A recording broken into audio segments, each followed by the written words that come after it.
अस्सलाम वालेकुम everyone, welcome back to our new video. क्या आप जानते हैं आज के ज़माने में हम लोग अपने फ़ोन्स को ऑन एवरेज 2600 बार टच करते हैं एक दिन में। इतना ही नहीं, एक रिसर्च के मुताबिक एक आम पाकिस्तानी का कोविड के बाद से स्क्रीन टाइम रहा है 7 घंटे हर दिन। यानी हर दिन 7 घंटे हम इसकी तरफ देखते रहते हैं, कभी सोशल मीडिया पर, कभी यूट्यूब पर वीडियोस देखते हुए, कभी नेटफ्लिक्स पर फिल्म्स देखते हुए, तो कुछ भी करते हुए 7 घंटे अगर आप इस पर बर्बाद कर रहे हैं, इससे ना सिर्फ आपकी बाकी ज़िंदगी पर असर पड़ता है, आपकी पढ़ाई पर, आपकी जॉब पर, आपके बिजनेस पर, आपकी हॉबीज़ पर, बल्कि यहाँ भी आपके दिमाग पर भी असर पड़ता है। कुछ लोगों के अगर आप उनका फ़ोन उनसे ले लेंगे तो वो इरिटेट होना शुरू हो जाएंगे, रेस्टलेस हो जाएंगे, कुछ लोग स्ट्रेस भी फील करते हैं कुछ लोग। इसमें कोई डाउट नहीं है, ये चीज़ एक एडिक्शन बन चुकी है और बहुत कम लोग इसकी बात करते हैं। इसलिए आज के वीडियो में आइए समझते हैं इस एडिक्शन के पीछे की साइंस क्या है, इससे आपसे की जिंदगी पे क्या असर पड़ रहा है और सबसे इम्पोर्टेंट क्या हो सकता है इसका सॉल्यूशन यहाँ पर। I can't stop looking at my phone. Sounds, animations, endless content, notifications. It really became this constant bombardment of the highlight reel of everyone else's life. Lifestyles modeled. You see vacation destinations modeled, fashions, manners of speech, ways of engagement. Rewards of social media activate the dopamine reward systems. We're living inside 2 billion Truman shows. दोस्तों, आप यकीन नहीं करेंगे, social media addiction को actually में compare किया जा सकता है सिगरेट, अल्कोहल, ड्रग्स और गैम्बलिंग के एडिक्शन से। सुनकर बहुत अजीब लगता है क्योंकि कोकेन और सोशल मीडिया ये दो कितनी अलग अलग चीज़ें हैं। बात बिल्कुल सही है, बहुत अलग अलग चीज़ें हैं, लेकिन जो आपकी बॉडी के अंदर एडिक्शन होता है उसे काफ़ी हद तक कंपेयर किया जा सकता है। आपकी बॉडी किसी भी एडिक्शन को लेकर एक पैटर्न फॉलो करती है जिसे डोपामिन पैटर्न कहा जा सकता है। पहले हम ये समझते हैं कि डोपामिन क्या होता है।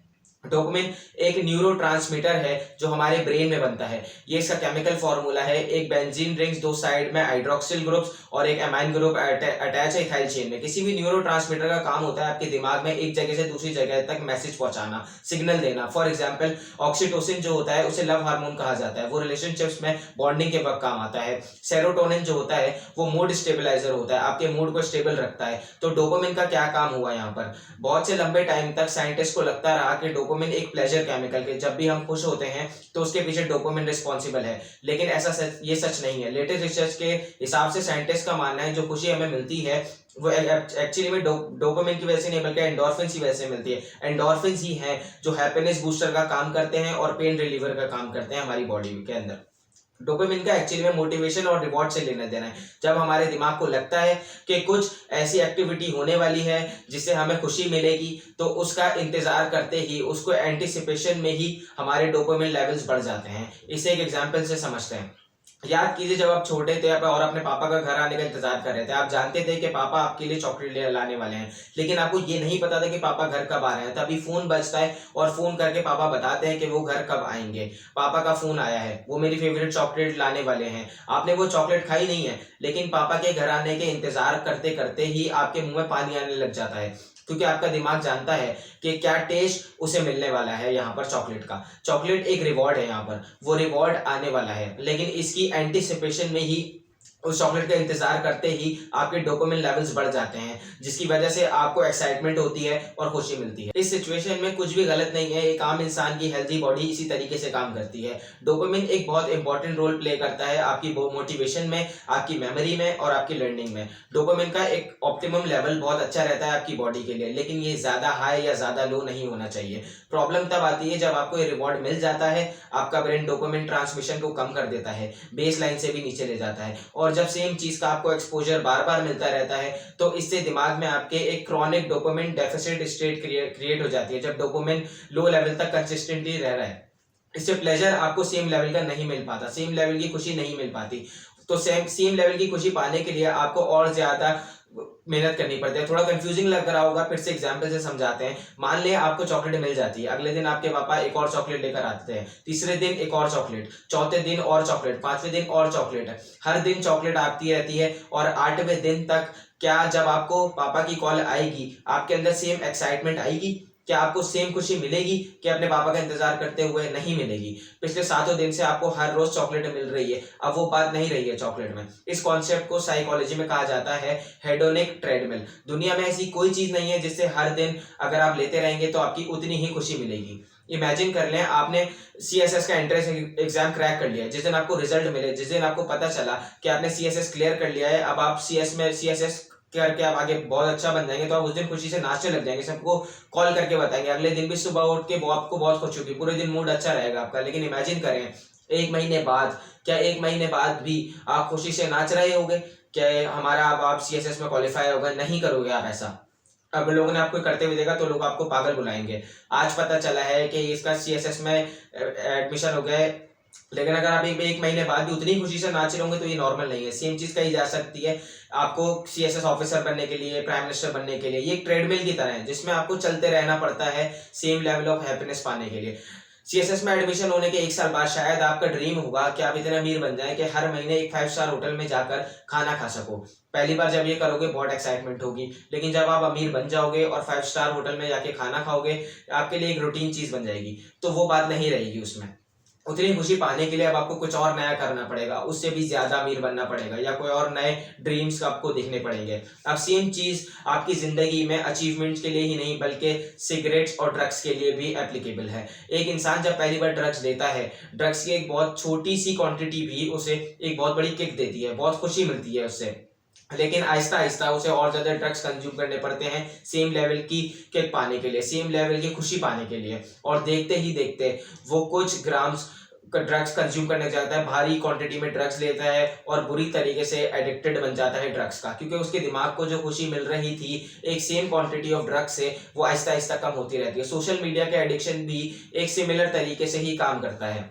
जब आप अपने फोन पर एक नोटिफिकेशन को देखते हो, आपका दिमाग रिवॉर्ड एक्सपेक्ट करता है, डोपामिन रिलीज होता है, किसी ने आपकी फोटो लाइक कर दी, किसी ने अच्छा कमेंट कर दिया आपकी फोटो पर, आपको खुशी मिलती है, एक इंस्टेंट रिवॉर्ड यहाँ पर मिल जाता है। आपका दिमाग डायरी एंट्री में लिखता है इस चीज से मुझे खुशी मिली है, मैं ये दोबारा से करूंगा। लेकिन आहिस्ता आहिस्ता वो एक्साइटमेंट कम होती रहती है। सिर्फ 100 लाइक्स, सिर्फ 20 कमेंट्स, सिर्फ 2 मैसेजेस और 10 फ्रेंड रिक्वेस्ट काफी नहीं है, मुझे और चाहिए। और आहिस्ता आहिस्ता आप इसके अंदर गिरते चले जाते हैं। अब एक सवाल शायद आपके दिमाग में यहाँ पर आएगा कि जितने भी मैंने एग्जाम्पल्स अभी दिए हैं उन सब में न्यूरोलॉजिकल प्रोसेस जो होने लग रहा है वो तो सेम है, तो हर चीज से हमें इतने एडिक्टेड क्यों नहीं बन जाते?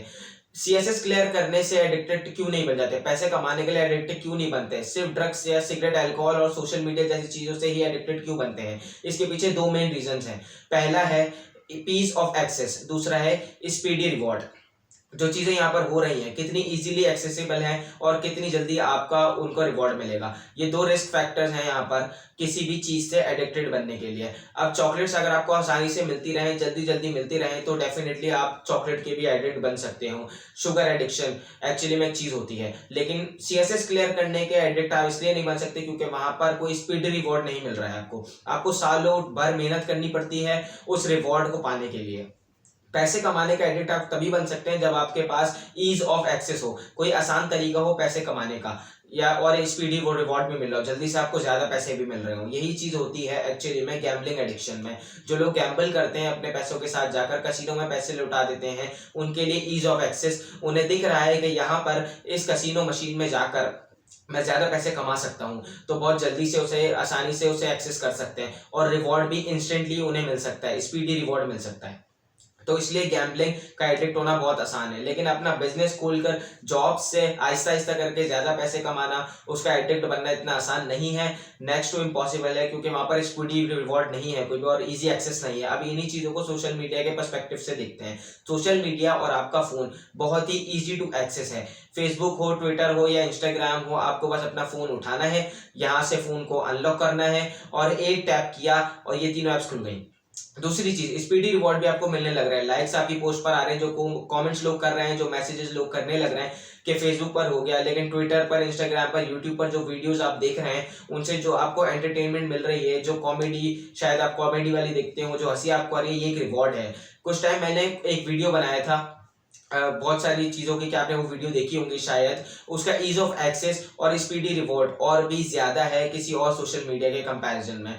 टिकटॉक में आपको वीडियो सर्च करने की भी जरूरत नहीं है, आपको बस स्वाइप करना है। अगर आप स्वाइप ना भी करेंगे तो अपने आप नेक्स्ट वीडियो प्ले होने लग जाएगा और रिवॉर्ड इतनी जल्दी आपको मिलता है, हर 20 से 25 सेकंड में एक नया रिवॉर्ड मिलने लग जाता है। इसलिए टिकटॉक जैसी ऐप और भी ज्यादा एडिक्टिव है इंस्टाग्राम, यूट्यूब के कंपैरिजन में। यूट्यूब पे ईज ऑफ एक्सेस थोड़ा रुक जाता है क्योंकि कई बार आपको वीडियो खुद से सर्च करना पड़ता है और खुद से जाकर टैप करना पड़ता है किसी वीडियो पर। टिकटॉक में ऑटोमेटिकली प्ले हो जाता है वीडियो जैसे ही आप ऐप खोलेंगे और अपने आप स्वाइप होता रहता है वो नीचे। इसे आप बाकी एक्टिविटी से कंपेयर करो। मान लें आप एक किताब पढ़ना चाहते हैं, उसमें पेशेंस लगता है आपको। जब तक आप कुछ पेज पढ़ नहीं लेंगे किताब के तब तक आपको रिवॉर्ड नहीं मिलेगा, उसमें काफ़ी टाइम लग रहा है। अगर आप बाहर खेलने जाना चाहते हैं, आपको टी शर्ट पहननी पड़ेगी, शॉर्ट्स पहननी पड़ेगी, जूते पहनने पड़ेंगे और बाहर चल के जाना पड़ेगा, फिजिकल एक्सर्शन होगी आपकी बॉडी की, तो वो थोड़ा और ईज ऑफ एक्सेस कम हो जाता है। अगर आप दोस्तों से मिलने जाना चाहते हैं, उन्हें फ़ोन करना पड़ेगा, प्लान बनाना पड़ेगा, ड्रेस पहननी पड़ेगी, बाहर जाना पड़ेगा, ईज ऑफ एक्सेस और भी ज़्यादा मुश्किल होगा।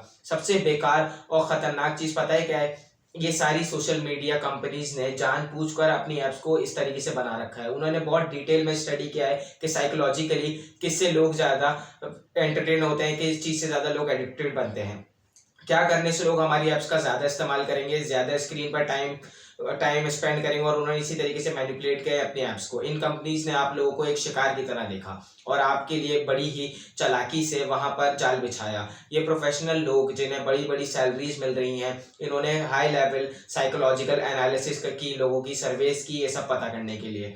कलर स्कीम से लेके जो लेआउट होगा बटन्स का ऐप के अंदर, इन सब चीज़ों का इन्होंने ख्याल रखा है। पहले एक ज़माना होता था जब आप फेसबुक में नीचे स्क्रॉल करते गए तो स्क्रॉलिंग खत्म हो जाती थी, तब आपने अपने सारे दोस्तों की पोस्ट पढ़ ली थी। तो लेकिन अब इन्होंने इनफाइनाइट स्क्रॉलिंग ऐड कर दी है। अब आप स्क्रॉल करते चले जा सकते हैं, करते चले जा सकते हैं, कुछ ना कुछ फेसबुक आपको ज़बरदस्ती दिखाता ही रहेगा, क्योंकि इनका मेन मकसद है यहाँ पर जितने घंटे आप ज़्यादा फेसबुक पर रहेंगे उतना ही ज़्यादा अच्छा है। ट्रेडिशनली हमारी सोच यही रही है हम खुद से एक्सप्लोर करें, नए लोगों से मिलें, नई जगहें घूमें, नई हॉबीज़ सीखें, नई नॉलेज गेन करें, लेकिन कुछ भी नया एक्सप्लोर करने में पेशेंस चाहिए होता है और टाइम लगता है। जो ईज़ ऑफ एक्सेस और स्पीडी रिवॉर्ड आपके फ़ोन से आपको मिलता है वो कहीं और ज़्यादा है, इसलिए उसे करना कहीं और ज़्यादा आसान है। सोशल मीडिया का ये एडिक्शन आपकी ज़िंदगी के लिए ख़तरनाक है ढेर सारे अलग अलग रीजंस की वजह से। पहला और सबसे सिंपल रीज़न आपको लगेगा कि आपका टाइम बर्बाद हो रहा है, लिए तो ये सिर्फ एक सरफेस लेवल रीज़न है। इसके अलावा रेडिकलाइजेशन बढ़ता है। एल्गोरिथम अगर आप देखेंगे, अगर आपको पसंद की चीज़ें दिखाएगा तो पॉलिटिकल व्यू पॉइंट्स भी आपके एको चैम्बर में बन जाते हैं। अगर आप राइट विंग पोस्ट लाइक करेंगे आपको राइट विंग चीज़ें दिखेंगी, लेफ्ट विंग चीज़ें लाइक करेंगे तो आपको सिर्फ वही चीज़ें दिखेंगी। दूसरा, इनसिक्योरिटी और डिप्रेशन बढ़ जाता है। बहुत से लोगों को सोशल मीडिया पर देखकर लगता है कितने अच्छे दिखने वाले लोग हैं जब वो लोगों को फिल्टर्स के अंदर देखते हैं। जो टीनेजर्स हैं वो और एंशियस फील करते हैं और ज़्यादा डिप्रेस हो जाते हैं, स्पेशली जब उन्हें कम लाइक्स मिलते हैं। फेसबुक की अगर आप कोई ऐड देखेंगे तो मार्क जकरबर्ग ने एक ऐसी इमेज बना रखी है कि दो अनजान लोग जो इंट्रोवर्टेड हैं वो एक दूसरे से फेसबुक पर बात करना शुरू करते हैं, मैसेजिंग करते हैं, फ़ोन नंबर्स एक्सचेंज करते हैं और फिर असल ज़िंदगी में मिलते हैं, अच्छे दोस्त बन जाते हैं और शायद शादी भी कर लेते हैं एक दूसरे से। वाह, फेसबुक ह्यूमैनिटी के लिए कितनी अच्छी चीज़ है। लेकिन एक बंदा है हरारी, उसने जकरबर्ग से सवाल किया, क्या सही में फेसबुक का काम दो लोगों को मिलाना है यहाँ पर, या फिर फेसबुक का काम दो लोगों को फेसबुक पर बनाए रखना है। Practical question for also a service provider like Facebook is, what is the goal? I mean, are we trying to connect people so ultimately they will leave the screens and go and play football? One model would... actually में क्या होता है, आपकी असल जिंदगी के दोस्त आपके फेसबुक पर फ्रेंड्स बन जाते हैं और आप सिर्फ फेसबुक पर उन्हें देखते हैं, उनसे बात करते हैं सिर्फ कमेंट्स के थ्रू और मैसेजेस के थ्रू, और असल जिंदगी में मिलना भी बंद कर देते हैं। कितने अपने फेसबुक के दोस्तों से आप रियल लाइफ में मिले हैं? एनीवेज, लेकिन अगर हम अपने ओरिजिनल टॉपिक पर वापस आए, यहाँ पर प्रॉब्लम है सोशल मीडिया एडिक्शन। मॉडरेशन में यूज़ किया जाए तो सोशल मीडिया अच्छे लिए भी यूज़ किया जा सकता है। मैं ये नहीं कह रहा कि कंप्लीटली बंद कर दें सोशल मीडिया को इस्तेमाल करना। आफ्टर ऑल ये वीडियो भी आप एक सोशल मीडिया के थ्रू ही देख रहे हैं और मैं खुद जो काम करता हूँ वो कंप्लीटली सोशल मीडिया के थ्रू ही होता है। लेकिन सवाल ये उठता है कि एडिक्शन को कैसे रोका जाए। इसका जवाब दोस्तों उन्हीं दो फैक्टर्स में है छुपा है, ईज ऑफ एक्सेस और स्पीडी रिवॉर्ड। अगर किसी भी एडिक्शन को अगर आपको रोकना है तो आपको ईज ऑफ एक्सेस कम करना पड़ेगा और स्पीडी रिवॉर्ड कम करना पड़ेगा। आज के दिन इतना आसान है फेसबुक खोलना कि फ़ोन उठाया, अनलॉक किया, फेसबुक दबा दी। लेकिन अगर इतना आसान नहीं होता तो क्या सही में आप फेसबुक को इतना ज़्यादा खोलते? एक सिंपल सॉल्यूशन है, सारी सोशल मीडिया की ऐप्स डिलीट कर दो अपने फ़ोन से।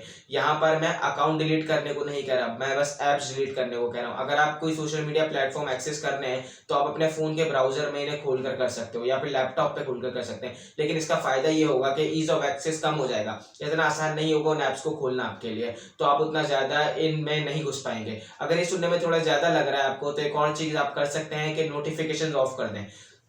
इससे हर मिनट हर घंटे आपका दिमाग कोई रिवॉर्ड एक्सपेक्ट नहीं करेगा। आप ऐप्स को तभी खोलेंगे जब आप खुद से खोलना चाहो। एक्चुअली में देखा जाए तो सॉल्यूशन आपके एडिक्शन लेवल पर डिपेंड करता है। अगर आपको लगता है कि आपका एडिक्शन इतना ज्यादा नहीं है तो नोटिफिकेशन ऑफ कर दो। अगर आपको लगता है थोड़ा और प्रॉब्लम है, आपका एडिक्शन बहुत ज्यादा, तो एप्स डिलीट कर दो। अगर आपको लगता है और भी ज्यादा एडिक्शन हो रखा है, आपको इसे और भी कम करना है, तो ऐसा करो, आप सिर्फ प्राइवेट ब्राउजिंग में जाकर इन ऐप्स को खोला करो। इसका मतलब ये हुआ, जब भी आप फेसबुक या ट्विटर या इंस्टाग्राम खोलोगे तो आपको ब्राउजर पर अपना पासवर्ड हर बार डालना पड़ेगा। इससे ईज ऑफ एक्सेस और ज्यादा मुश्किल हो जाएगा। तो सिंपल लॉजिक है, जितना मुश्किल होगा आपके लिए ये एक्शन करना, उतना ही अच्छा है आपकी एडिक्शन की कम होना, उतना ही कम एडिक्टिव आप बनोगे। सेम चीज फोन के लिए भी कही जा सकती है। क्या आप जानते हो, मेरे फोन में कोई भी साउंड ऑन नहीं रहती, कभी भी कोई भी नोटिफिकेशन आए उसी कोई आवाज नहीं आएगी, क्योंकि मैं नहीं चाहता कि नोटिफिकेशन की वजह से मैं डिस्ट्रैक्ट हूं अपने काम से और फोन देखने लग जाऊं। वैसे भी ऑन एवरेज एक आम इंसान अपने फोन को 50 टाइम्स खोलता है, तो वैसे भी जब मैं खोलने वाला हूँ 50 बार, तो तब देख लूंगा उस नोटिफिकेशन को। यही सेम लॉजिक बहुत सारे अलग अलग टाइप के एडिक्शन को कंट्रोल करने के लिए इस्तेमाल किया जा सकता है। अगर आपके आसपास कोई सिगरेट की दुकान ही नहीं है, आपके लिए सिगरेट खरीदना बहुत मुश्किल हो रहा है, या आपके पास पैसे नहीं है वो खरीदने के, तो ऑब्वियसली आपके लिए और ज्यादा मुश्किल बन जाता है स्मोकिंग एडिक्ट होना। अगर आपके पास गैम्बलिंग का कोई जरिया नहीं है, आसपास कोई कैसीनोज नहीं है, तो ऑब्वियसली आप गैम्बलिंग के एडिक्ट नहीं बन पाएंगे। अगर आपको लग रहा है दोस्तों ये चीजें मैंने आपको बताई हैं इस वीडियो में काफी नॉलेजेबल हैं, आपकी जिंदगी में यूजफुल होंगी, तो मैं आपको डेफिनेटली कहूंगा हमारा चैनल सब्सक्राइब करें, हमारी वीडियो को लाइक करें। अभी तक अगर आपने चैनल सब्सक्राइब नहीं किया तो सब्सक्राइब कर लें, बेल आइकन को प्रेस करें ताकि आने वाली वीडियोस आपको मिलती रहें। मिलते हैं नेक्स्ट वीडियो में। अल्लाह हाफिज।